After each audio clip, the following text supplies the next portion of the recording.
You're staying here now, Mom. It's for the best. That's what my son said as he shut the car door and left me in the driveway of the Rose Hill residential home with nothing but a small suitcase and a paper bag of my medications. Not a hug. Not a backward glance. Just the slam of the door and the silence of a decision already made. I stood there, my hands trembling slightly from the chill in the wind, or maybe from the fact that I still couldn't understand what had just happened. Yesterday morning, I was in my home, sipping tea, feeding the birds. Today, I was someone else's responsibility.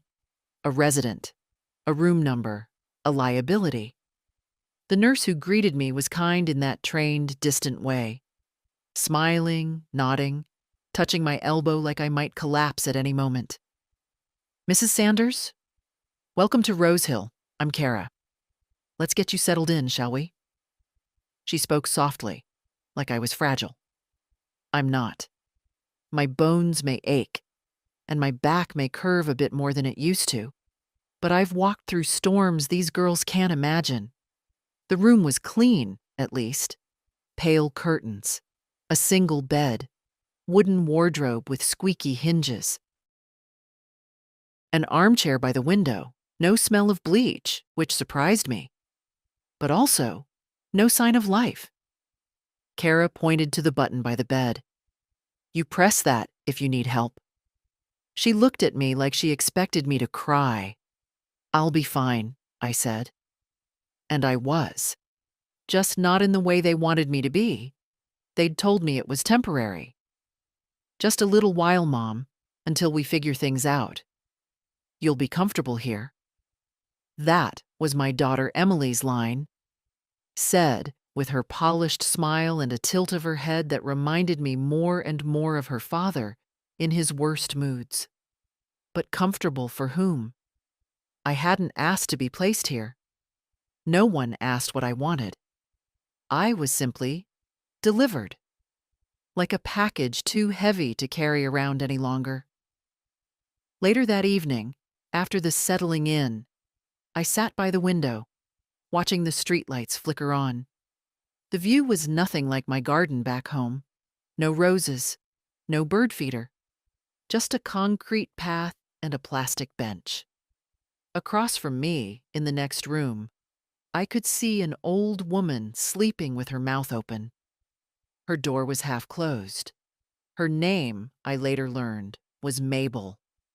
Mabel was 84. Quiet. Sharp when she wanted to be. She'd been here for 3 years. "They say it's temporary," she told me the next morning when I mentioned it. "But no one leaves unless they're dead or forgotten." I didn't sleep much that night. Every creak of the hallway made me flinch. The mattress was too soft. The silence too loud. And worst of all, my children didn't call. They hadn't called the next day either, nor the day after that. 3 days in, I finally asked the receptionist if I could use the phone. "Of course," she said, smiling too much. "But most of our residents use their mobiles." "I don't have one. Emily said I'd lose it or forget to charge it." The call went to voicemail. "Hi, you've reached Emily and Mark. Leave a message." I didn't. What was I supposed to say? Thanks for dropping me off like an unwanted dog? Instead, I sat in the common room, where the television always blared, and the other residents sat in rows, staring at game shows they couldn't follow. A woman next to me, Agnes, I think, was crying silently into her lap. No one noticed, or maybe they were just too used to it. On the 4th day, Kara came in with forms. "Just some signatures, Mrs. Sanders. Routine, consent to care, medication schedule, billing information." I hesitated. "Billing?" "Yes. The invoices go to your children, but we need you to sign off. It's just formality." I signed. What choice did I have? But something inside me was waking up. slowly, like old coals catching wind. That afternoon, during family visiting hours, no one came for me. Mabel's daughter brought her flowers and a milkshake. They sat in the courtyard, laughing. Emily, apparently, had a meeting. David texted that he was out of town. I didn't even know where town was. When I asked Kara if I could go for a walk outside the grounds, she smiled apologetically. I'm sorry, that's only allowed with family or staff. So, I'm locked in? Not locked, just protected. I nodded slowly. Protected. That night, I didn't cry. I boiled water in the small communal kitchen down the hall and made myself tea. Real tea. Not the lukewarm stuff they served with dinner. Then I sat on the bed, opened the drawer in the nightstand, and pulled out the notebook I'd packed without telling anyone. I wrote down a single line. If they think this is how my story ends, they don't know who raised them. I tried the door once more, just to be sure. It wasn't locked, not technically. But when I turned the handle and stepped into the hallway, one of the aides appeared almost instantly, like they had some kind of sensor. Going somewhere, Mrs. Sanders? Her voice was chipper, too chipper, like syrup poured over something rotting. Just stretching my legs. Let's keep it to the west wing, okay? It's easy to get turned around. Turned around. I'd lived in the same house for 52 years, raised 2 children, buried a husband, kept a garden, paid every bill on time, and even tiled my own bathroom floor. Now I was being warned not to get lost in a corridor with 3 turns. I nodded politely and turned back. Later, Mabel looked at me over the rim of her glasses. They'll let you walk, she said, as long as you don't look like you're heading for the gate. She'd been here long enough to stop pretending. Once they put you in, they make it hard to walk out. Not because they're cruel, because it's inconvenient. I didn't answer. I just sat beside her on the bench near the window, pretending to read, watching. The staff had a rhythm. Breakfast, meds, TV, lunch, naps, meds, dinner, more TV, a few bathroom accidents along the way, some minor arguments over chairs or remote controls, but mostly stillness. A padded, painted stillness that muffled everything real. And the residents? They disappeared, one by one. Mrs. Ellison in 204, taken to hospital, never came back. Frank in 103, his bed stripped bare one morning, no explanation. You weren't told anything. You just saw the empty chairs and knew. By the end of the week, I had a list in my notebook. Window facing south, latch broken. Back exit by laundry room, used only by staff. Visiting hours, mon free, 4 to 6 p.m. Sanitary worker named Robin, distracted, chatty. Kara's shift ends at 6. It wasn't much, but it was more than nothing. I'd always believed in observing first. Children reveal themselves if you're quiet enough. So do nurses. So do liars. That evening, I tried to call David again. No answer. Just another message. Busy week, Mom. We'll visit Sunday. Sunday came. They didn't. I sat in the lobby with my cardigan folded neatly across my lap. For 3 hours, watching the door. Mabel shuffled past with her walker. They're not coming, hun, she said without cruelty. They never do. That night, I couldn't sleep. Not from sadness, from fury. Not the loud, dramatic kind. Not the yelling or the door slamming or the weeping in bathroom stalls. No. This was cold, quiet fury. The kind that starts behind the ribs and spreads like ice. I got up around midnight, made tea in the dark, and sat on the edge of the bed. In the silence, I heard my late husband's voice. Not literally, but the way one remembers a certain tone. Hell, Don't let them take your name off the mailbox. He'd said that once, joking, when we were newly married and broke, when his mother suggested we move into her house and start fresh. I didn't then, and I wouldn't now. When morning came, I asked Kara if she could print something for me. Of course, she said brightly. Just send it to the front desk email. She thought it was a crossword or a birthday card. She didn't ask questions. The document I sent was 2 pages long, written last night. Titled simply, Power of Attorney, Revocation. It was a start. I didn't have my lawyer's number anymore, not since switching phones years ago, but I remembered the name of his firm. It was printed on the edge of a Christmas card from years back.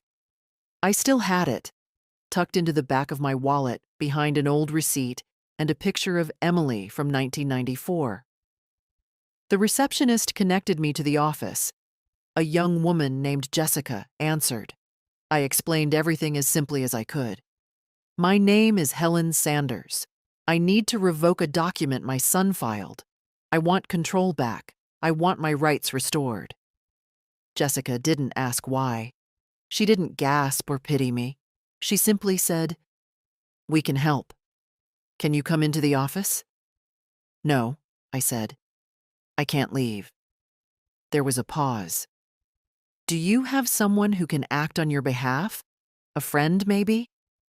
I thought of everyone I knew. Most were gone. The few who remained had their own wheelchairs, oxygen tanks, and medications.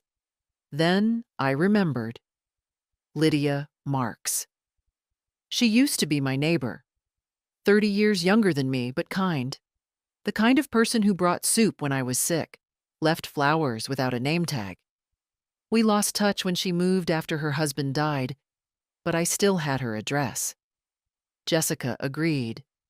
If I could get Lydia to meet the firm, they'd start the process. Now I had a name, a plan, a first thread, but I needed to move carefully, quietly, because the truth was beginning to show itself in cracks and offhand comments. That afternoon, while helping me adjust my bedding, one of the aides said something too casually. "Your daughter mentioned you're here for good now. Said you weren't safe on your own." For good. Not temporary. Not until we figure things out. I smiled politely. My hands stayed still. My voice calm. But my thoughts? They started running. The envelope came on a Wednesday. No return address. Just my name, written in Emily's narrow, perfect handwriting. Inside were 2 things.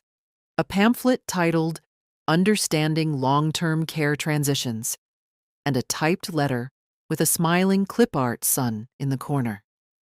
Dear Mom, we know this hasn't been easy. We truly believe Rose Hill is the best place for you now. Safe, comfortable, with professionals who can meet your needs.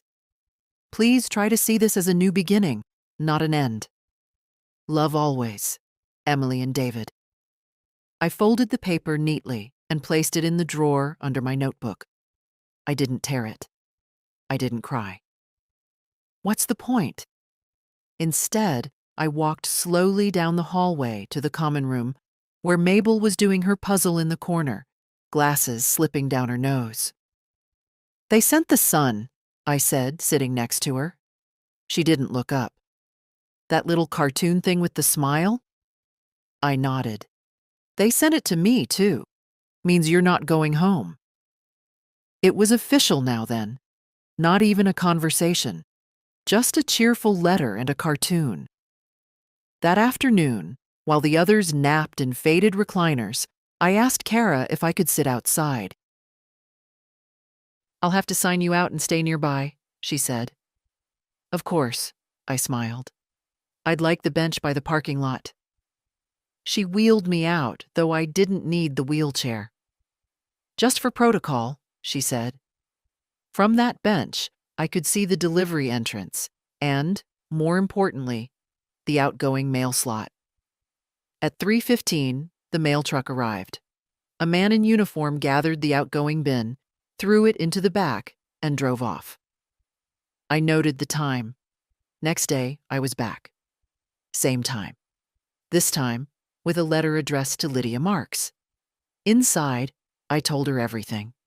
Not in dramatic terms, but plainly. They've taken my house keys. They've made decisions behind my back. I need someone on the outside. I trust you. I included my room number and asked her to call the law office. If she agreed, they'd know what to do next. The third day, I came again. No letter this time, but just to sit. To wait. At 3:47, my phone in the room rang.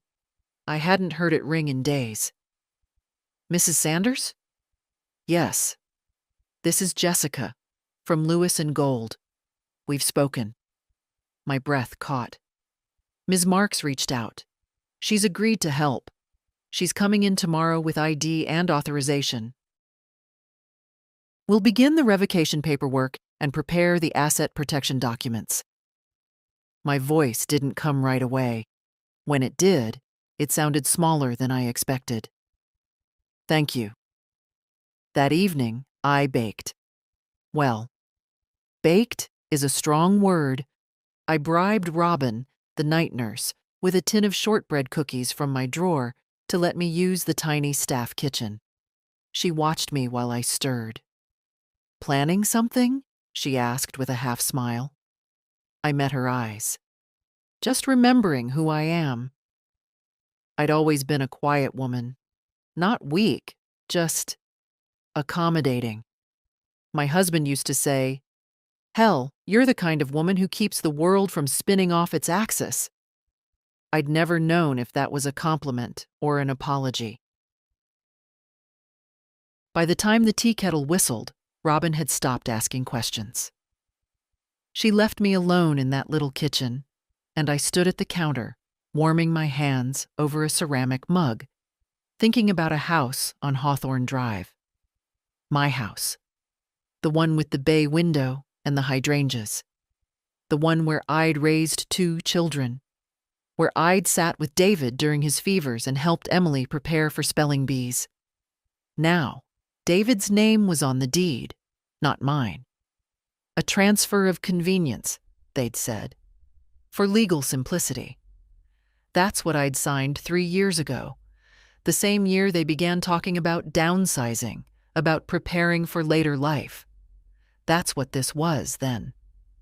Preparation. I went back to my room and opened the small wooden box where I kept my wedding band, the one I stopped wearing after Richard died. I slipped it back on. The metal was colder than I remembered. The next morning, Kara entered without knocking. "Your daughter's here." I looked up from my chair. "Emily?" She nodded. "Came early, said she brought forms." I smiled faintly. "Let her in." Emily entered in heels, pressed slacks, and perfume that clung to her like forced warmth. "Hi, Mom." She leaned down and kissed my cheek too quickly. "What a surprise," I said. "Another form?" She hesitated. "It's just the long-term authorization. It lets us make medical decisions on your behalf." "You mean after the one you already filed?" She blinked. "You revoked it." I said nothing. Emily's mouth twitched. "Mom, this isn't safe. You're being manipulated." I stood, slowly. My knees ached, but my spine held. "You've made decisions for me. Now I'm making one." She held up a hand, still trying to keep the smile. "Let's just sit and talk." I shook my head. "I don't need to talk. I need you to listen." For the first time in years, she did. Emily didn't like silence. Never had. As a girl, she'd fill any pause with chatter. Facts from school, TV jingles, whatever floated through her clever little mind. Now, at 48, she filled silence with control. Polished sentences, framed concern. She stood in my room, arms crossed over the folder she hadn't opened yet. "Mom, This is all just very sudden. You're clearly overwhelmed." "I'm not overwhelmed," I said calmly. I was sitting in my chair, hands folded in my lap. "I'm just finished pretending I'm confused," she faltered. "I'm not saying you're confused. I'm saying, well, you've been through a lot. And David and I, we've tried our best to do what?" I kept my voice low. "To decide where I live? What happens to my savings? To my home?" She sighed, glancing toward the door. "This isn't the time for drama, Mom." "I agree." We sat for a beat. The clock ticked. A bird chirped somewhere beyond the window, the only real sound in the room. "I've spoken to a lawyer," I said. Emily looked up, startled. "What lawyer?" "The same kind who prepared the first documents you both pushed in front of me. Only this time, he's on my side." She opened her mouth, then closed it. "You're serious?" "I am." A pause, then the shift, the subtle one, from concern to strategy. I saw it in her eyes. "Well," she said with a little laugh, "if that's what you want, of course. No one is trying to trap you, Mom." "No?" I asked. "Then why was the house listed?"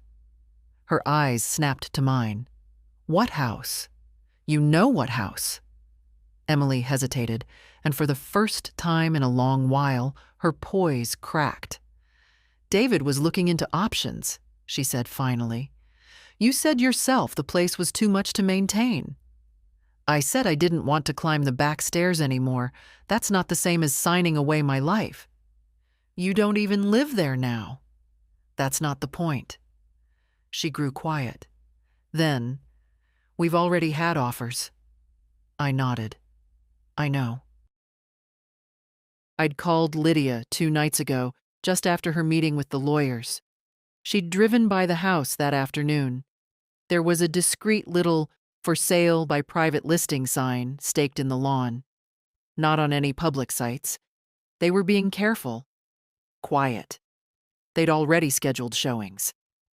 "I'm moving the house back into my name," I said. "The transfer was revocable, and I'm placing it under a protective trust."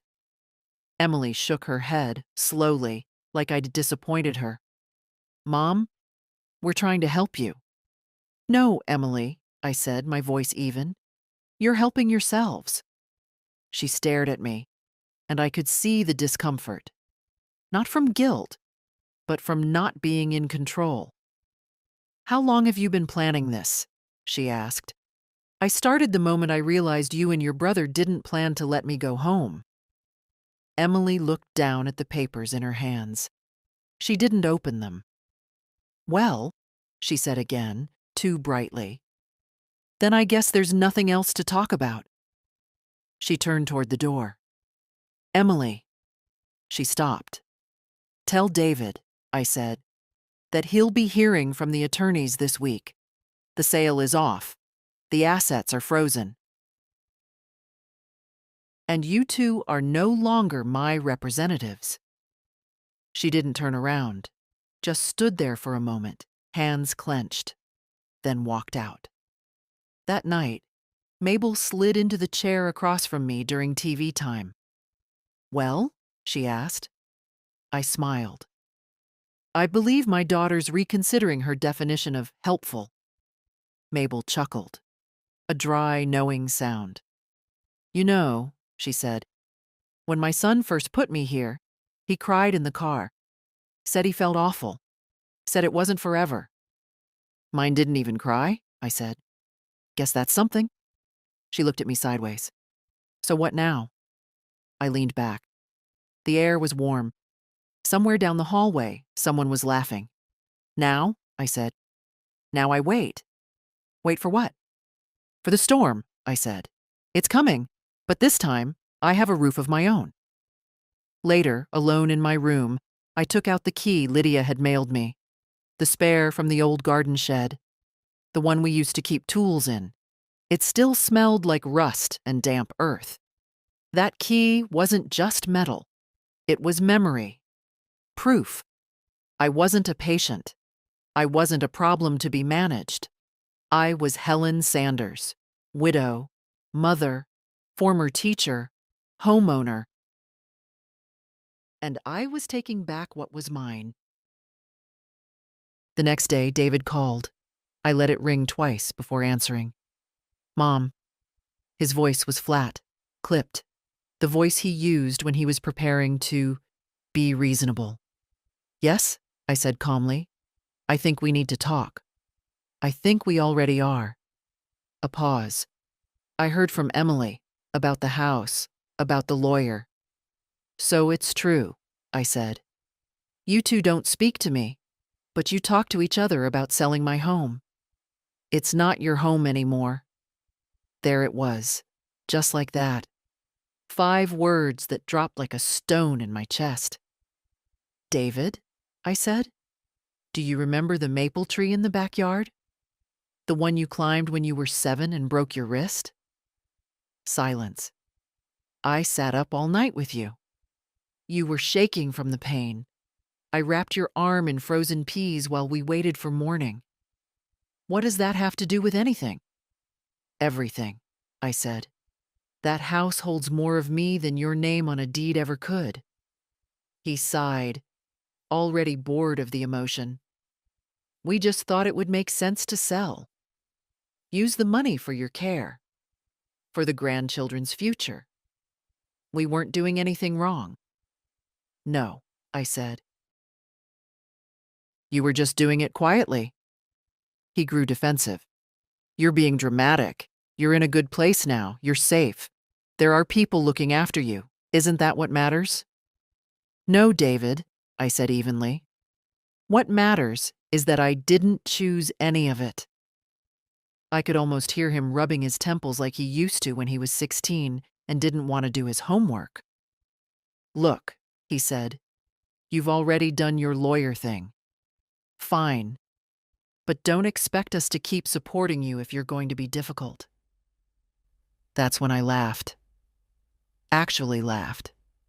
Supporting me? His voice hardened. We've paid for everything, the facility, the medical bills, all of it. And where did you think that money came from? I asked. The generous contributions you and your sister made? He didn't answer. I paid for my own care, David. You just funneled the bills through your accounts and used my retirement funds to do it, which you had access to because I trusted you. You didn't support me, I said. You managed me. I ended the call. That afternoon, I sat in the courtyard with Mabel, watching a squirrel wrestle a cracker from beneath the bench. Did he yell? She asked, sipping her juice. No, I said. Worse, he explained. She chuckled, then winced, rubbing her side. You know, if I had one do-over in this life, I'd write things down. Not just recipes and addresses. I'd keep track of the giving. I nodded. I did, actually. She turned.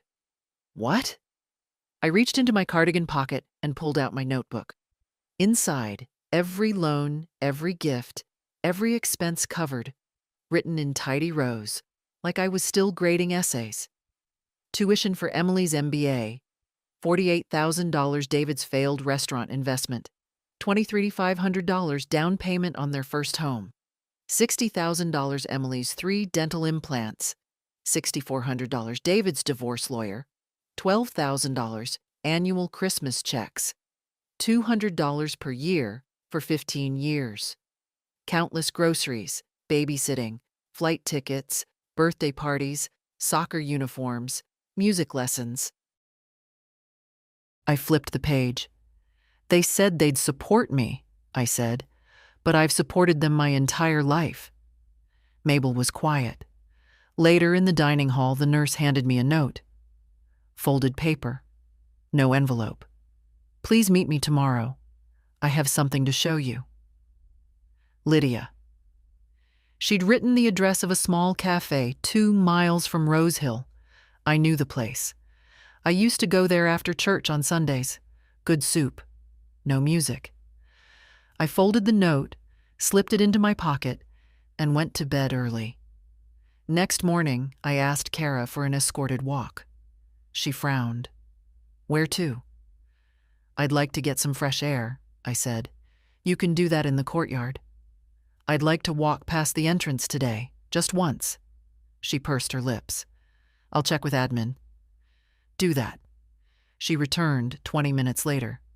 Sorry, Mrs. Sanders, that's not permitted without family. I smiled. I see. That afternoon, I waited until Robin's shift. The night nurse. The kind one. The one who liked shortbread cookies. At 5:50 p.m., I stood by the side entrance, holding a small tin. When Robin turned the corner, I handed it to her. Would you like the recipe? I asked. She looked at me, then at the back door. 10 minutes, she said. Be back in 10. Please. I nodded, slipped outside. The key Lydia sent worked in the staff gate. At 6:12 p.m., I was sitting across from her at the cafe, sipping lentil soup. You look good, she said. I feel like myself again, I replied. She handed me a file. These are the documents. The house is safe. The bank accounts are frozen until you approve access. The trust for your granddaughter is drafted. You just need to sign. I signed. As the pen moved across the paper, I didn't feel triumphant. I felt still, quiet, like something heavy had been lifted. I should get back, I said. Lydia smiled. You'll be back for now, but not for long. And I believed her. I returned through the side gate just before 7. Robin was waiting, arms crossed, her face unreadable. You're lucky I like cookies, she said quietly. I'm lucky you have a heart, I replied. She didn't answer, just opened the door and let me back in. That was enough. In my room, everything was as I left it. The bed made, the curtains half drawn, my notebook still on the table, open to a blank page. But I didn't sit. Not yet. Instead, I walked to the dresser and opened the drawer where I kept the old photographs. Not many, just the ones I'd taken with me when they moved me here.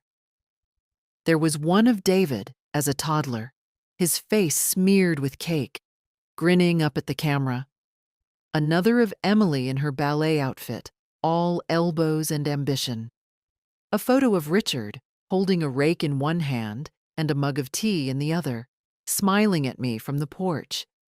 And then there was the picture I almost hadn't packed, one taken 10 years ago on the front steps of the house. Me in the center, David and Emily flanking me, their hands on my shoulders like proud children. But if you looked closely, you could see it even then. The small distance in their bodies, the tightness in their smiles. That photo had been for the realtor. A way to present a family home. A performance, not a memory. I slid it back into the drawer and sat down. The pen in my hand felt heavier than usual. Maybe because I knew what I needed to write now wasn't numbers or names. It was truth. September 14th. They said this was about safety, that I needed help, that they were doing what was best. But no one asked what I thought was best. No one asked what I needed. They decided for me. They called it love. But real love doesn't take your keys. Real love doesn't sell your house in secret. Real love doesn't put you in a room with a stranger and leave you there. They wanted a version of me that was quiet, grateful, compliant. A woman who said thank you when she was told where to sit. I am not that woman, not anymore. The next morning, Emily came again, this time without warning. Kara buzzed my room just before 9 a.m. Your daughter's here, she said. Should I send her in? Let her wait, I said. I dressed slowly. Put on a clean blouse, brushed my hair, chose the pearl earrings Richard had given me for our 20th anniversary. Nothing dramatic, just quiet armor. When I entered the common area, Emily was sitting by the window, scrolling on her phone. She looked up, startled. "You took your time." "I've learned not to rush for people who didn't rush for me." She stood, trying to smile. "I didn't come to argue, Mom. I just wanted to talk." "I'm listening." She hesitated, then pulled something from her bag. A glossy brochure. "This place isn't working for you," she said.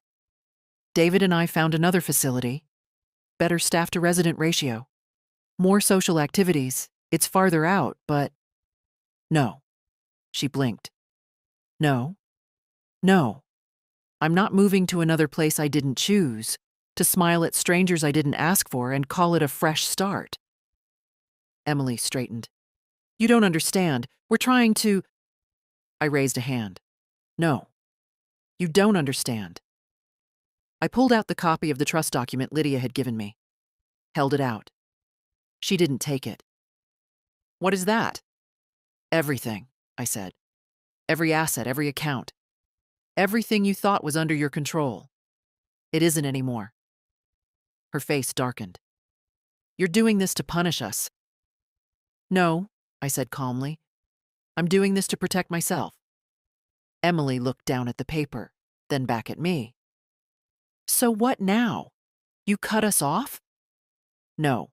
I'm leaving the door open," I said. "But I'm not leaving myself outside of it anymore." She didn't have a reply. When she left, she didn't hug me. I didn't expect her to. That afternoon, Mabel asked how it went. "Like peeling off wallpaper," I said. "Old and stuck, but satisfying once it's gone." She laughed, that dry, raspy chuckle I'd come to like. "You're not done yet," she said. "I know."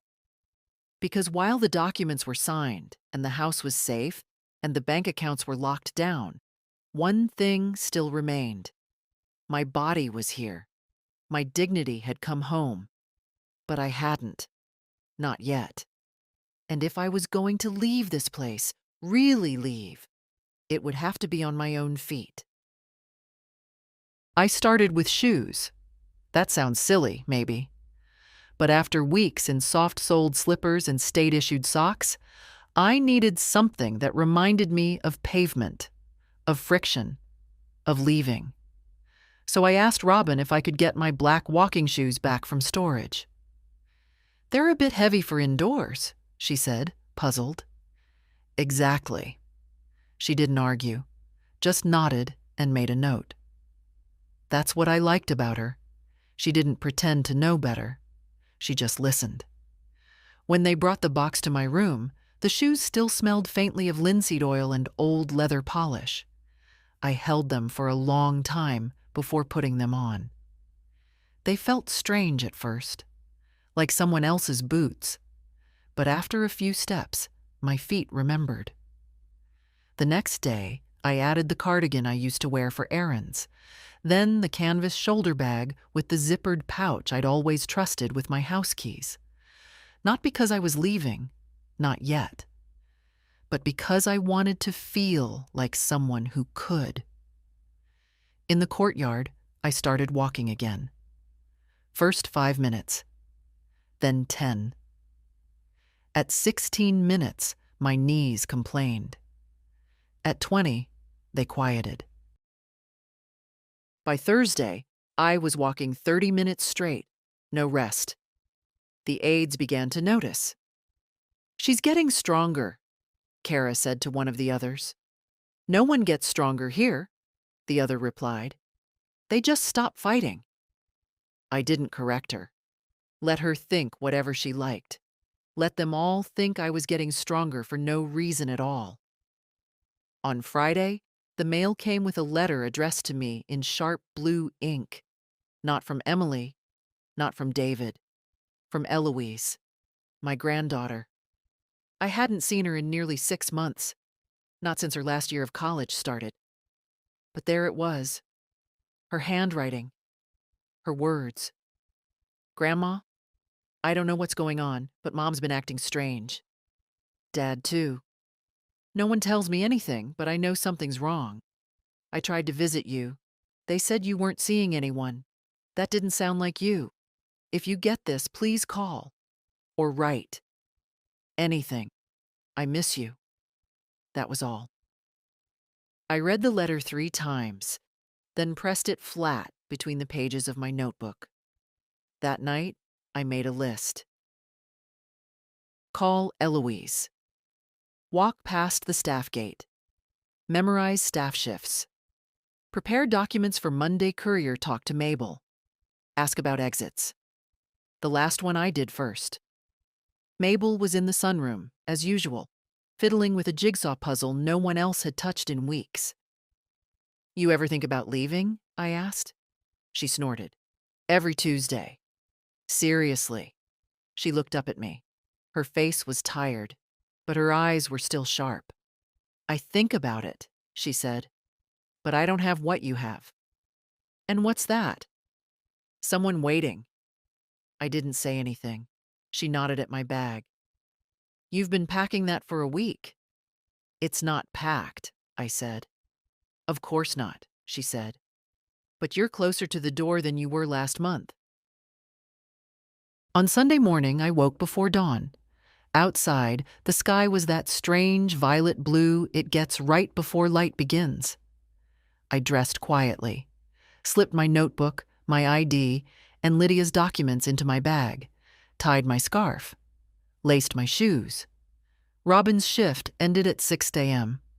At 5:40, I went down to the laundry corridor, the one they never locked because the delivery carts needed access. No one was there. The halls were silent. I stepped through the door, down the ramp, out into the open air. It wasn't freedom, not yet. But it was a test, one I passed. I stood by the trees, breathing in cold, damp morning air that didn't smell like disinfectant or lavender spray, and I made a promise. 1 week. 7 days. By then I'd be gone. When I returned, no one noticed. That was the most surprising part. I walked past Kara with a nod. She nodded back, assuming I'd come from the courtyard. My cardigan was damp. My shoes had leaves on them. But she didn't look. No one really looks at old women when they move quietly. That's the trick. That's always been the trick. Back in my room, I called Lydia. Left a voicemail. Monday, I said. I'll send everything. Just tell me where. Then I called Eloise. She picked up on the second ring. Grandma? Her voice cracked. It's me, sweetheart. Oh my God, I thought... She stopped, took a breath. Are you okay? I'm working on it. What happened? They won't tell me anything. Mom just keeps saying, Grandma's fine, like that explains everything. I didn't lie. They didn't want me to talk to you, but I do. So I am. Do you want me to come there? No. I want you to wait. Just for now. I hate this, she whispered. It's like they've erased you. Then help me rewrite it. She didn't ask what that meant. She just said, tell me what to do. I smiled. I already did. Then I hung up and wrote a note to Lydia, folded it into the documents, sealed the envelope. Tomorrow I would walk to the mail slot by the service entrance at 3:15 p.m. And by Friday, I would have a car, a ride, and the front door. The envelope dropped into the mail bin at exactly 3:16 p.m. I didn't linger, didn't look back. Just turned, adjusted the strap on my bag, and walked slowly toward the lobby, blending into the shuffle of other residents returning from crafts and board games. No one asked where I'd been. No one noticed I'd carried something with me. Not Kara, not the aide with the high ponytail whose name I still hadn't learned. By now, I had become exactly what they wanted me to be. Quiet, predictable, harmless. And that suited me perfectly. That evening, I sat across from Mabel during dinner.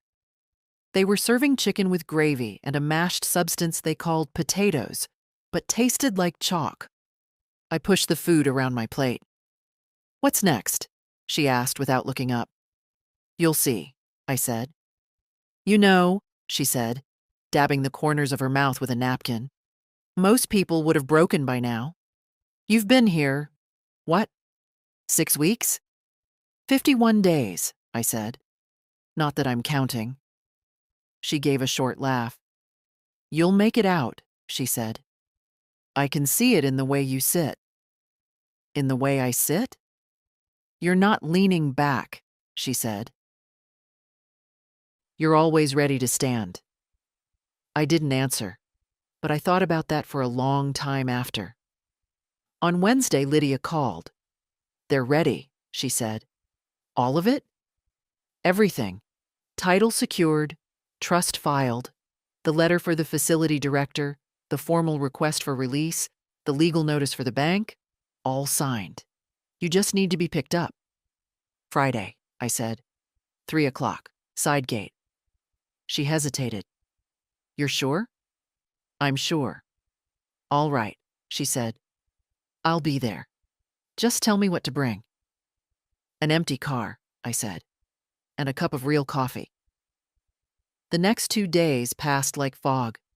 I went to art therapy, painted a lopsided sunflower, watched reruns in the common room, took my meds, smiled at the nurses, played my part, but inside, the gears were turning. Thursday night, I packed quietly. A few clothes, my notebook, the pearl earrings, Lydia's letter, the envelope from Eloise.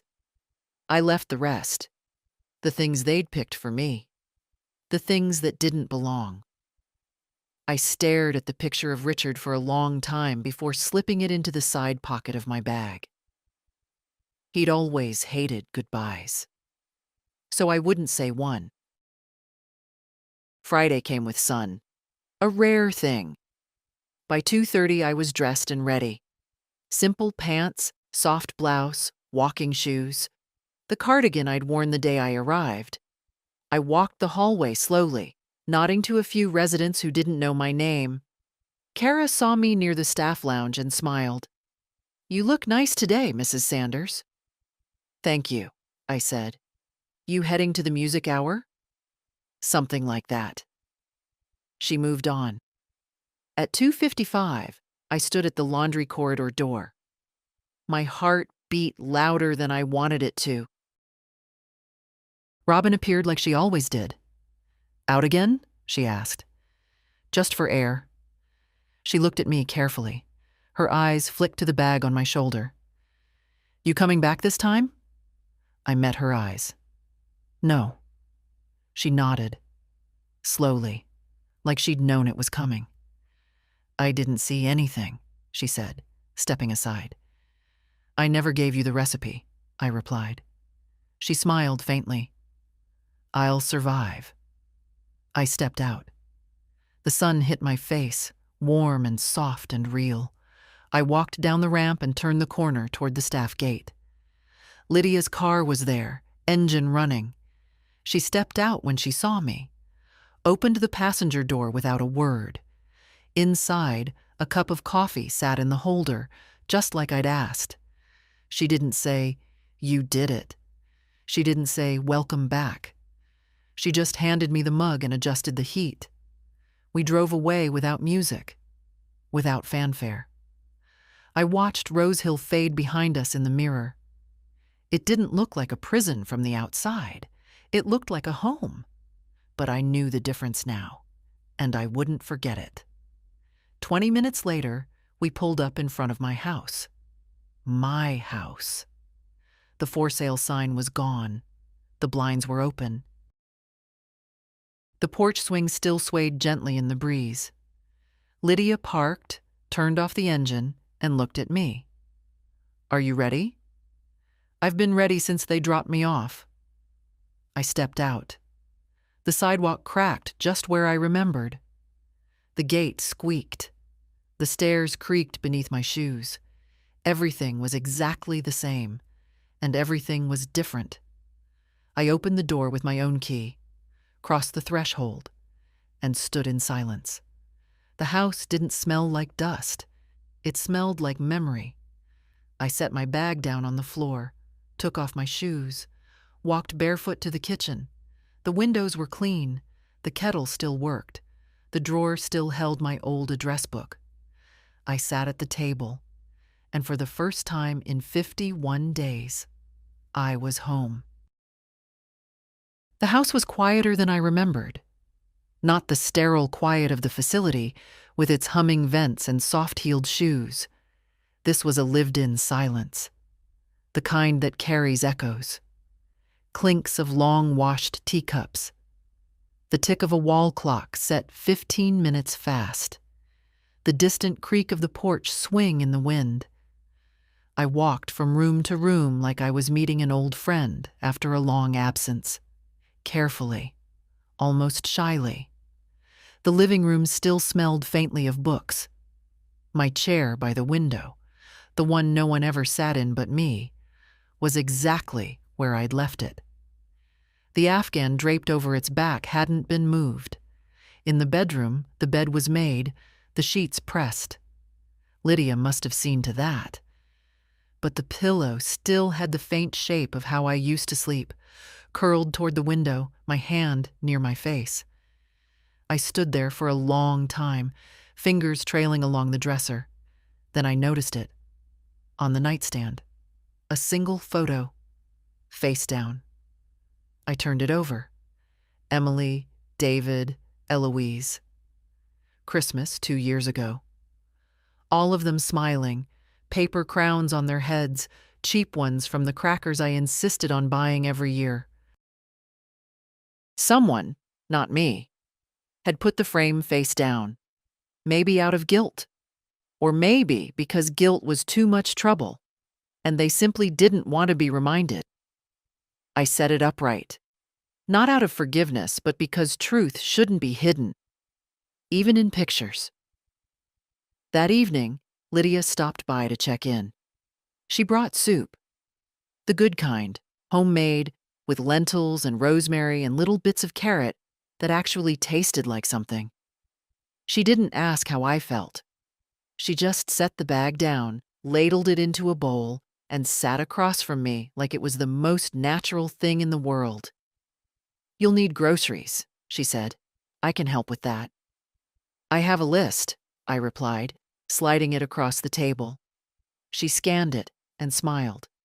"You still eat the same way." "Stubbornness is good for digestion." She laughed, then grew quiet. "I hope I didn't overstep. With the house, the files, the trust." "You didn't.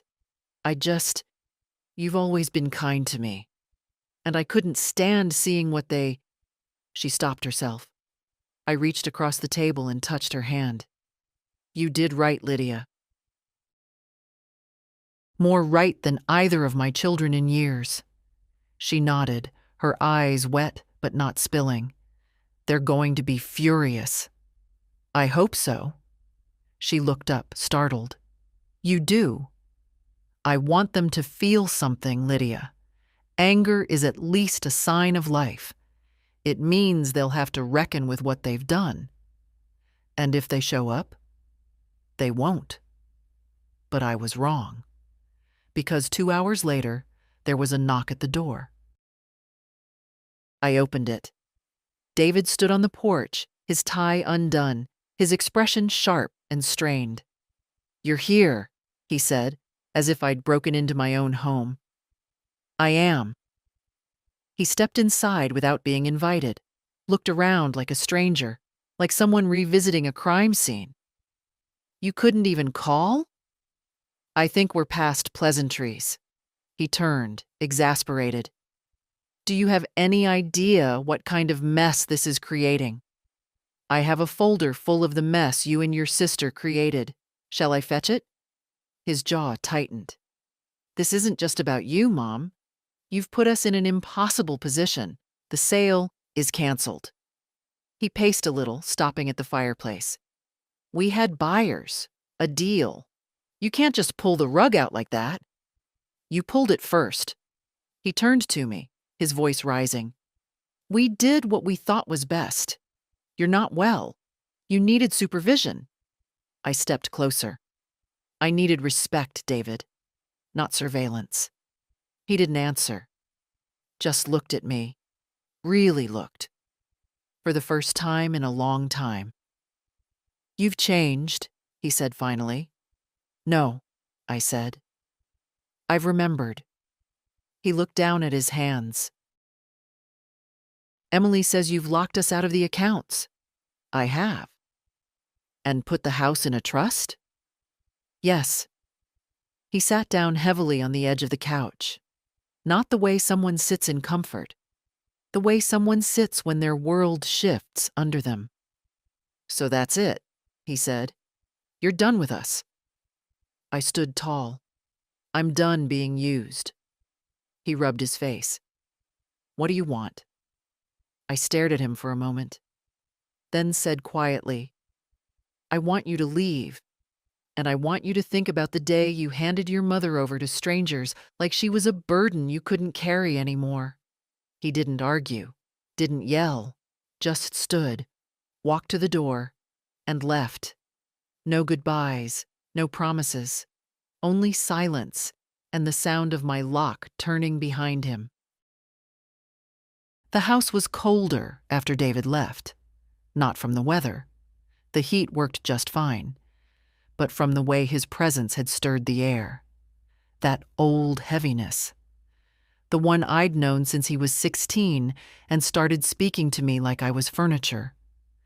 I stood in the hallway, staring at the closed door, listening to the quiet. It didn't comfort me, not right away. I made tea. Not for warmth, but for rhythm. The familiar steps. Fill kettle, wait for the boil. Pour, stir, sip. The taste steadied me. That night, I slept in my own bed for the first time in 52 days. The sheets were clean, but the room still felt unfamiliar. Or maybe it was me who had changed. The mattress was softer than I remembered. The pillow too high. Still, I slept. And when I woke, it was to sunlight. Not fluorescent ceiling panels or scheduled blood pressure checks. The quiet no longer felt cold. It felt earned. By noon, the letter came, delivered by courier, hand addressed, from Emily. I read it standing up. Mother, I don't know what to say. David called. He said you've shut us out. Said you don't want to talk. That you're done. Is that true? Because I don't recognize the woman he described. Angry, calculated, cold. You were never like that. And if this is about the house, about the choices we made, then maybe we made mistakes. But we weren't trying to hurt you. We were just trying to do what made sense. It was never supposed to come to this. Please call me. Please. Emily. I set the letter down without folding it, not out of disrespect, but because folding would make it easier to keep, and I didn't want to keep it. That wasn't guilt on the page. That was regret that she'd been caught. I spent the rest of the day going through drawers, not to clean, to remember. Receipts from the garden center, faded and curled. Old keys I no longer recognized. A bookmark from Eloise, drawn in crayon when she was 7. A crooked heart and the words, Grandma, I love your stories. That one I kept. I found the medical bills Emily had taken care of, each stamped with my bank account number, found the deed transfer documents, my signature, careful, deliberate, right beside David's. I'd signed willingly once, but that was before I knew what it meant to them. It wasn't about safety. It was about possession. On Sunday morning, Eloise arrived. No warning, no text, just the sound of a car door and quick steps on the path. I opened the door before she could knock. She threw her arms around me, fierce and fast. Grandma. I held her tighter than I meant to. She pulled back, blinking tears away. "You look good. You look taller," she laughed. "I was so scared," she said. "They told me you were confused, that you didn't want visitors, that you were resting." "I was resting," I said. "Resting from being treated like luggage." She didn't smile. "I'm sorry. You didn't do it. I didn't stop it either." She stepped inside, took in the house, the photos, the chair, the scent of lemon polish. "It still smells like you," she said. "Let's hope that's a good thing." We sat at the kitchen table. I poured tea. She didn't touch hers. "I got your letter," she said. "It scared me." "I know, but I'm glad you sent it." "So am I." Then she reached into her bag and pulled out a folder. "What's that?" "Something I wrote for school," she said. "A paper about intergenerational trust, family power, asset control." I didn't understand it until this happened. She slid it across the table. "I thought I knew who we were. And now? I think I know who you are." I smiled, but it didn't reach all the way. "That's more than your mother can say." She lowered her gaze. "I don't want to be like her." "Then don't." She looked up. "That simple?" "No. But simple and easy aren't the same thing." When she left, she hugged me again. This time she lingered. "I'll call," she said. "Call when you want to, not when you think you should." "Okay." She walked to the car with her shoulders a little straighter, and I watched her go with something I hadn't felt in a long time. Not pride, not hope, something older, something steadier. A quiet knowing that even if I was alone now, I hadn't been erased. I was still here, and I wasn't done yet. Monday morning came with rain. Not the soft kind, but a steady, gray drizzle that made the windows blur and the roof groan gently above the kitchen. I liked it. It gave the house a pulse again, a rhythm, like the old days when I'd cook with the radio humming and Richard humming louder. But this morning, I didn't put on music. Instead, I sat at the table, notebook open, pen in hand. At the top of the page, I wrote a question. What do I want now? Not what I'd lost. Not what they'd taken.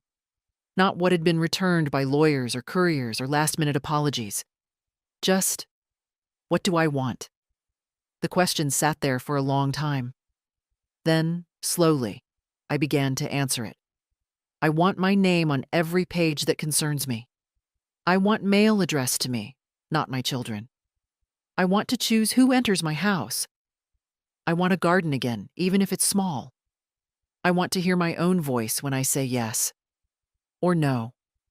I want silence that I choose, not the kind handed to me by others. I want to matter, even if only to myself. I closed the notebook. That was enough for one morning. Around noon, there was another knock at the door. This time, I didn't rush. I stood, steady, calm, opened it. Emily, not dressed up, no perfume, just jeans, a raincoat, and a face I hadn't seen in years, hers, unguarded. "May I come in?" she asked. "That depends." "On what?" "On whether you came to talk or to explain." She hesitated, then stepped back. "I came to listen." I opened the door. She sat at the kitchen table like she used to, years ago, when she'd visit with Eloise and pretend not to judge the way I folded towels. I poured tea for both of us. This time, she drank it. We didn't speak at first. Then she said softly, "I didn't think you'd come back." "I know. I thought, once you were there, you'd get used to it. Like a chair gets used to the corner it's shoved into?" She flinched. "I didn't mean, but you did mean it," I said. "You wanted me out of the way." She looked down at her cup. I didn't know how to help you. So you decided for me. Her voice cracked. I didn't want to become you. I blinked. What? You lived alone after Dad died. You never asked for anything. You didn't date. You didn't lean on anyone. It scared me. And so you locked me away? I thought I was protecting you from becoming invisible. I looked at her for a long time. Then I said, But you made me invisible, Emily. You didn't protect me. You erased me. Her eyes filled. I'm sorry. It wasn't loud, wasn't dramatic. Just 2 words, finally spoken without defense. I know you are, I said.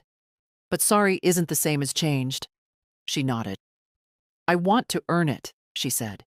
You can start by not touching anything in this house again.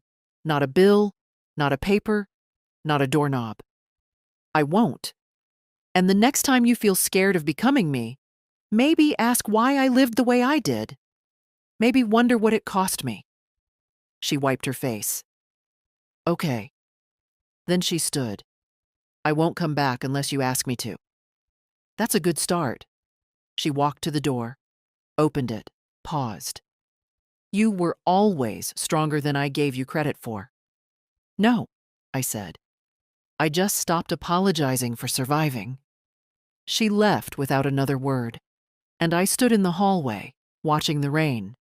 It wasn't forgiveness, but it was truth. And that, for now, was enough. That night, I left the porch light on. Not because I was expecting anyone, I wasn't, but because I could. It sounds small, I know. A light.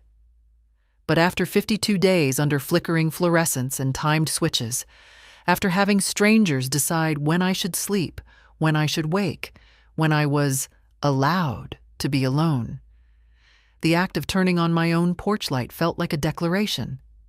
This is my house. I decide who sees it. I didn't sleep much.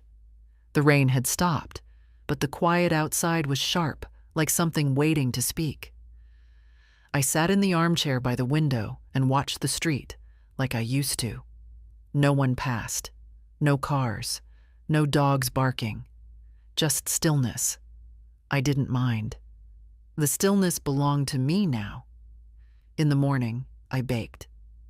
Oatmeal cookies. The kind Richard liked, with too much cinnamon and chopped raisins I never told the kids were soaked in brandy. The house warmed up. Not just from the oven, but from the scent, like memory exhaling. At 11:30, I set a plate of them out on the counter and made a fresh pot of coffee. I was expecting someone today, not family, not Lydia. Mabel. She'd called the night before. Well, she'd said, is it as sweet as you thought? It's not sweet, I replied. It's right. She'd paused, then said, then maybe I'll come see what right looks like. She arrived in a taxi, wearing her good coat and a scarf I hadn't seen since the spring. Her walker came out first, then her feet. Careful, determined. I opened the door before she rang. Took you long enough, I said.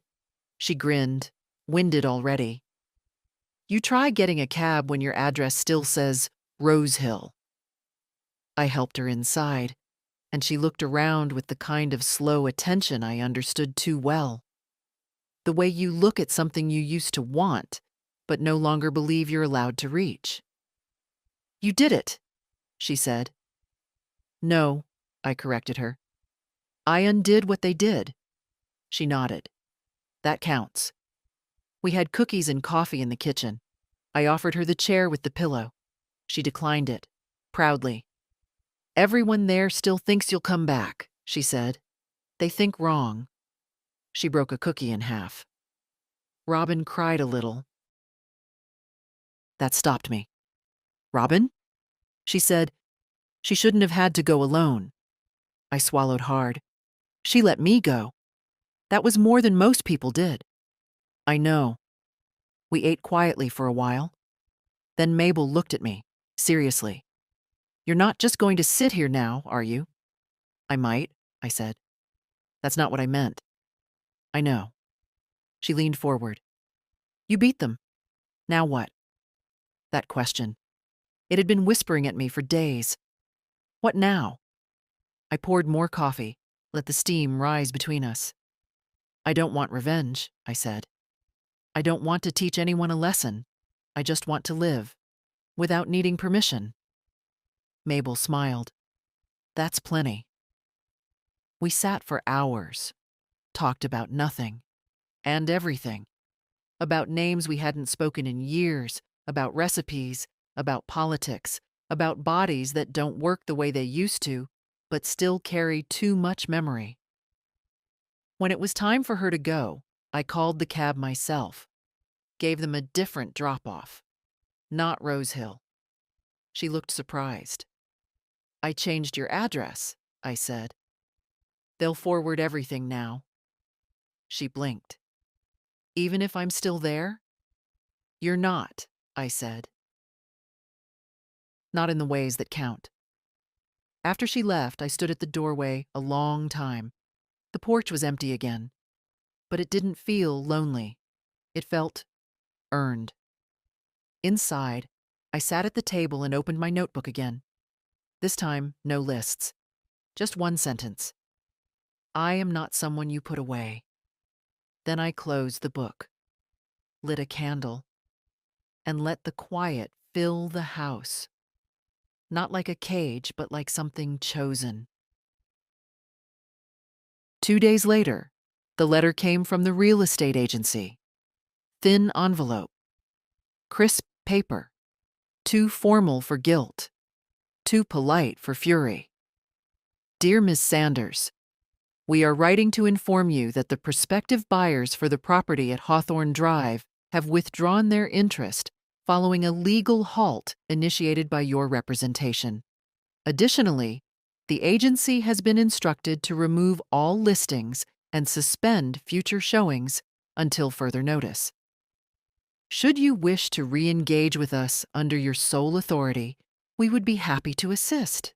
No apology, no names, just an invitation, sterile and transactional, to start over. I placed the letter in the drawer beside my teacups and wrote across the envelope in ink. Closed, not to remind myself, to remind them, should they ever come again? The next morning, David called, not to ask, to demand. You've complicated everything, he said, skipping any greeting. Good morning to you too. This isn't a joke, Mom. Do you realize the financial consequences? I do. You've frozen assets that were already in motion. I've reclaimed assets that were misused. There was a pause. Then a sigh. The kind men give when women refuse to yield. Emily's furious. I'm sure she is. She feels like you've cut us out of your life. I haven't cut anyone. I've redrawn the boundaries. That's not fair, he snapped. We've been the ones dealing with everything since Dad died. Exactly. What does that mean?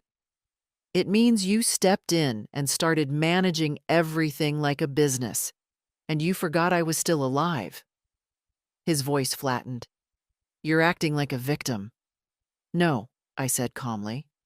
I'm acting like the owner of my own life. It's just new for you. He went quiet again. Then, suddenly, he said, You could have just asked us to slow down. I did. You called it confusion. You didn't have to go this far. I smiled. You went further. He didn't argue after that, just hung up. That afternoon, I called Eloise. How are you, Grandma? Calm, I said. Which feels strange. Strange how? Like walking on a bridge that used to shake, but now it holds. She was quiet for a moment. Then, Mom's not doing well. That's not mine to fix. I know, but I thought you should know. Thank you. I still want to come visit again soon. I'd like that. Bring nothing but yourself." She laughed. "I never do." After we hung up, I went outside. The air was sharp, but not bitter. The trees had started to turn, a flicker of rust and ochre at the edges. I walked the length of the garden path, one step at a time, until I reached the shed. It still stood, crooked and stubborn. Inside were the tools, old, slightly rusted, but familiar. I reached for the spade, gripped it, felt its weight in my hand. I had no plans to plant anything that day. I just needed to hold something that had purpose. In the evening, I reheated soup and sat at the table with my notebook open, rereading old entries. Not the numbers, the words.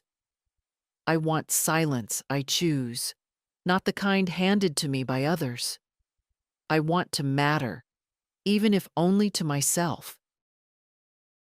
Each line felt more true now than when I'd written it. I added a new one. I will not explain my dignity to anyone. Later, just before bed, I heard a noise outside. A car. I peeked through the curtains. Emily. She didn't get out, just sat in the driver's seat, engine running, lights off, watching the house.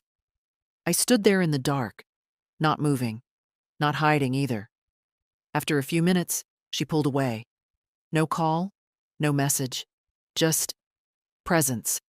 It didn't scare me. It confirmed something. They still didn't understand. I wasn't waiting for them anymore. I didn't sleep that night. Not from fear. That had passed. It was something else. A stillness in the body that doesn't mean rest, just readiness. Like the quiet before the first step onto a bridge you built yourself. By morning, the feeling hadn't left. I dressed slowly, choosing the cardigan with the stitched pocket, the one I'd worn the day Lydia picked me up. I made tea, ate toast, wrote nothing. Some days require silence, not reflection. At 10:45, the doorbell rang. I already knew who it was. Emily stood on the porch, no coat, no bag, hair pulled back too tight. The kind of look you wear when you need to convince yourself you're composed. "I won't stay long," she said. I nodded and stepped aside. She walked in like the floor might collapse under her. We sat in the kitchen. She looked around as if the house itself had shifted, as if the walls might accuse her. "I drove by yesterday," she said. "I don't know why." "I do?" She waited, but I didn't explain. I wanted to see if it felt the same. "Did it?" "No," she said. "It felt like I didn't belong here anymore." "That's because you never did." Her mouth tightened. "You raised us here, and then you turned it into a transaction." Her eyes welled. "I didn't mean to." "I believe you." She blinked. "I believe you didn't mean to hurt me," I continued. "But that doesn't mean you didn't." "I thought I was doing the right thing." "Because it was easier than asking me what I wanted." She didn't answer. I poured tea, set the cup in front of her. She wrapped her hands around it like she needed proof she was still here. "I kept waiting for you to forgive me," she said. "But now I'm not sure I deserve it." I took my seat. "Forgiveness isn't something I owe you." "I know. I may never give it." "I understand. But I'm willing to tell you something you deserve to hear." She looked up, hopeful. "You hurt me," I said. "You treated me like something inconvenient. And for that, I will never be the same." She nodded, tears sliding down her cheeks. "But," I added, "I'm still your mother, and I don't need you to fix that. I just need you to accept it." She cried harder now. No dramatic sobs, just quiet, broken leaking. Like something inside her had cracked, and instead of rushing to patch it, she let it bleed. When she finally spoke again, her voice was hoarse. "I thought I was losing you." But you were the one losing us. No, I said gently. I was losing myself. And I took her back. She reached across the table, not for my hand, but for the photograph sitting near the napkin holder, the one of her and David on the porch, years ago. She held it for a moment, then set it down. Do you want me to leave? I want you to understand that staying will never look the same again. She nodded, then stood. Before she left, she turned and said, I'm not sure how to be your daughter anymore. Then start by being someone I'd choose to know. She left without another word, and for the first time, I believed she might not return out of guilt, but out of something else. Maybe not soon, but honestly. Later that day, I walked down to the corner market. The cashier recognized me. Been a while, he said. It has, I replied, but I haven't forgotten where things are. I bought eggs, apples, the kind of bread you have to slice yourself. I paid in cash. On the way home, I passed a group of boys on bicycles, cutting through the street like they owned it. They didn't see me. That used to bother me. The way the world learns to look through women like me, but not now. Now, invisibility felt like a choice. I reached my gate, opened it, walked into my own home. That night, I lit a candle. Just one. Let it burn while I cleaned the sink, folded a towel, turned the porch light off for the evening. I didn't journal. I didn't write a list. I simply sat with myself, unobserved, unapologetic. And in that quiet, I felt something I hadn't in years. Not pride, not safety. Just rightness. As if the house, the chair, the silence, all of it, had been waiting for me to return, not just as the person who once left it, but as the woman who knew now what she could survive and what she would never allow again. There's a different kind of silence that comes after a storm. Not relief, not peace, just space. Space to feel what you hadn't let yourself feel while everything was breaking. I stood by the kitchen window that morning, watching the light move across the neighbor's fence. Nothing extraordinary, just another September day. But for me, it was the first morning I didn't brace myself for anything. No calls, no visits, no decisions made without me. Just the sound of the kettle, the creak of the floor, the quiet flutter of a sparrow landing on the porch rail. I didn't think about Emily. I didn't think about David. I didn't even think about what they might try next, because none of it belonged to me anymore. In the afternoon, I went to the backyard. The garden was half dead. Weeds along the edges, the soil cracked, the rosemary bush listing to one side like it had grown tired of standing. But it was still there. I knelt slowly, gloves on, and pressed my hands into the dirt. It wasn't easy. My knees ached. My back complained. The spade resisted. But it gave. Inch by inch, I turned the soil. I wasn't planting anything yet. I just wanted the ground to breathe again, to be touched with intention, not neglect. As I worked, the sun warmed the back of my neck.